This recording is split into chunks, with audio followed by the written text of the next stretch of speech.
Welcome to the directed commentary of the documentary Truth and Claw, my A-level media studies coursework. Introducing the theme of my documentary, as well as all the contextual and location information, is a common convention within documentaries and an expectation of audiences, as they wish to see the appearance of the narrating voice before a voiceover, as they can then visualise them in their own minds. For my attire, I chose a light fleece as well as a pair of outdoor activity trousers to conform to the audience expectations of the outdoor type, i.e. the cargo trousers worn by Ray Mears would seem a bit out of place in a documentary on the economy, and vice versa a suit would seem inappropriate for this. This instantaneously gives the narrator a sense of professionalism and authority in the information being conveyed, as the mise-en-scène, both attire and location, conforms to the representations they expect to be adhered to. For the shots accompanying the voiceover, I chose to shoot a number of panning and establishing shots of the area's beauty from famous viewing spots, giving the audience a real perspective of the beauty of the area. I used voiceovers so as to keep the audience from becoming bored of just watching a man talking to a camera in an authoritative way. For the filming of these shots, I chose a quiet morning with clear skies so I could film the shots with no people in the background. The clouds also prevented the sun from creating a glare that would decrease the quality of the image. Alongside these voiceover shots, I have also used footage shot for other purposes that is relevant to the piece.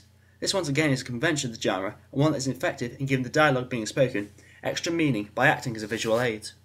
The ownership rights of this footage was of course a major concern of mine. All the footage came from YouTube subscribers' personal films shot by them, so it was just a case of contacting them via email to request their permission to use it in the film. Incidentally, there was a certain bit of footage of a man claiming to have filmed the Black Leopard himself, though after many attempts to contact him proved unsuccessful, I decided against including it. For the interview, I in fact conducted an interview that lasted over half an hour. Naturally, I could not include this interview as the footage was too long and the material was repeated sentiments and stutters as well as irrelevant in places.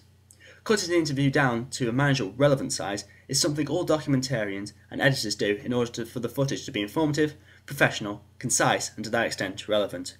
Once again, the mise-en-scène used here is confirmative of the preconceived expectations held in the audience's mind that lecturers, and most academics to that extent, are often seen to wear suits and sit in offices to give interviews as a visual indication of their status and authority to give the information.